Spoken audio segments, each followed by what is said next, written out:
Hi everyone.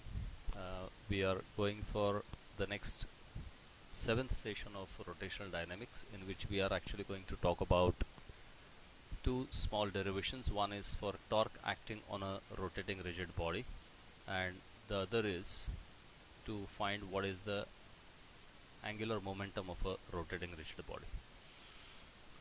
If you actually see, I'm considering a rotating rigid body having its axis of rotation passing through point O, and it's consisting of n number of point masses m1, m2, m3 up to mn. They are all situated at distances r1, r2, r3 up to rn respectively.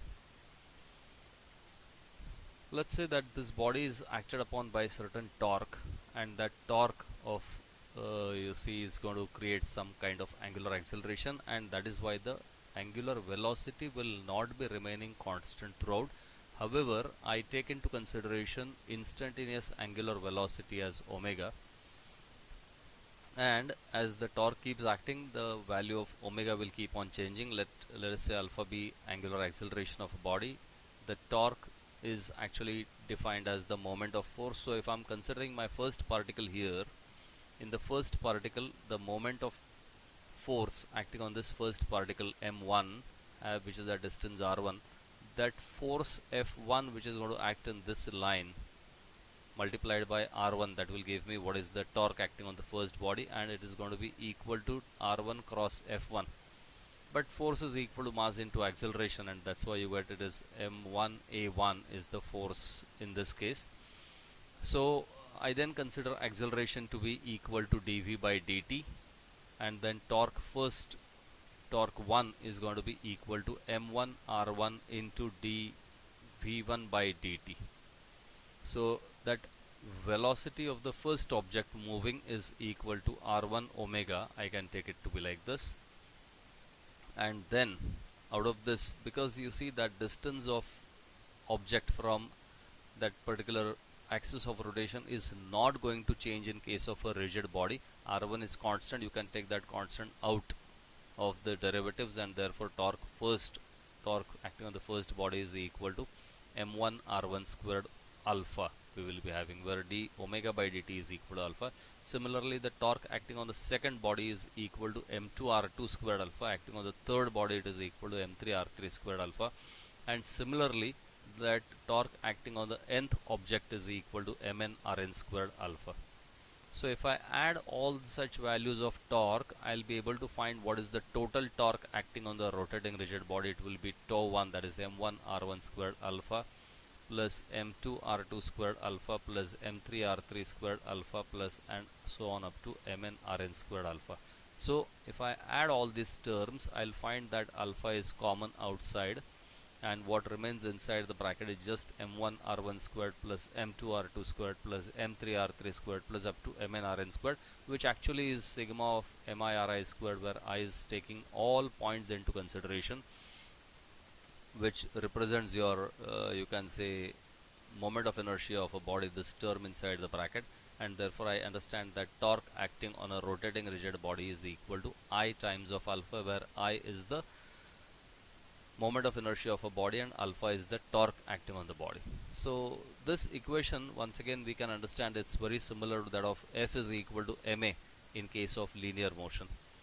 The next derivation that we are going to talk about in this today's seventh session of rotational dynamics is about the angular momentum of rotating rigid body.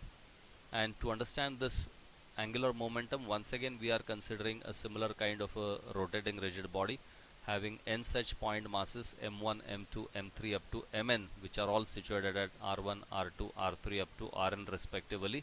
The body is moving with constant angular velocity omega with certain axis of rotation, and of course omega is going to remain same for each and every particle of the rotating rigid body.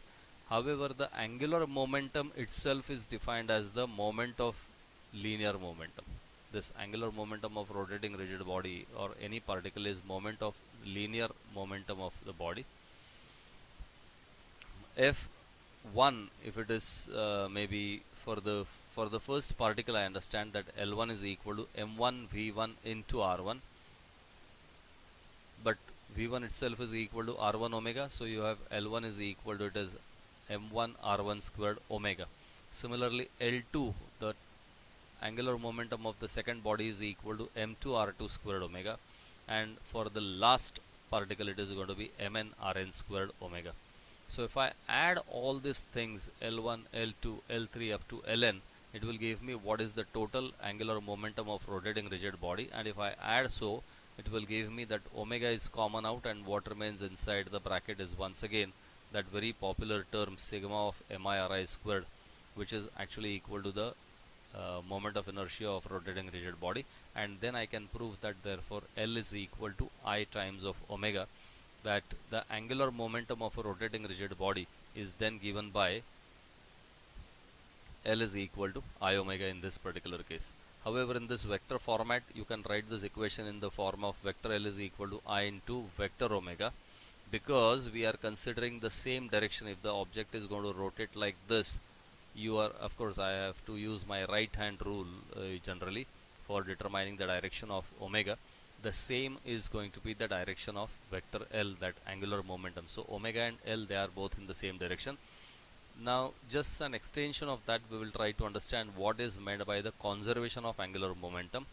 The law of angular momentum states that, it's highlighted here, it says that so long as there is no external torque acting on a rotating rigid body, the body will continue to rotate with the same angular velocity. Its angular velocity will not increase, it will not even decrease, its angular momentum will remain constant.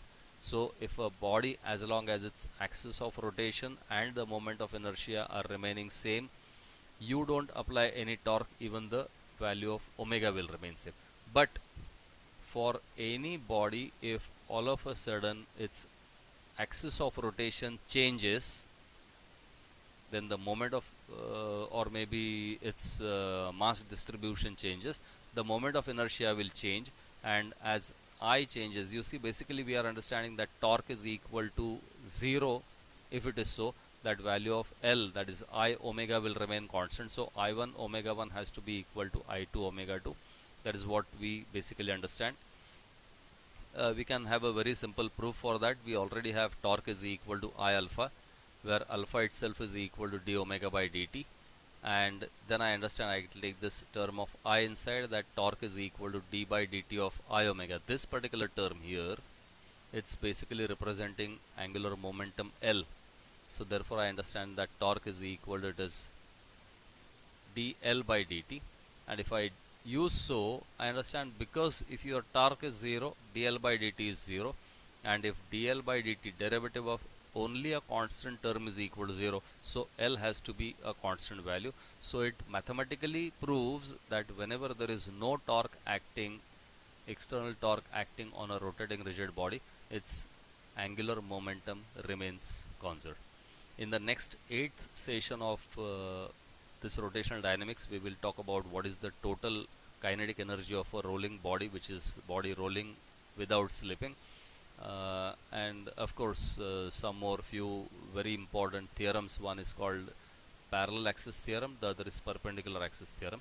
But for today, I think in this session we are doing, or rather we have done, the torque acting on a rotating rigid body and the angular momentum and its conservation. Thank you for watching this small video.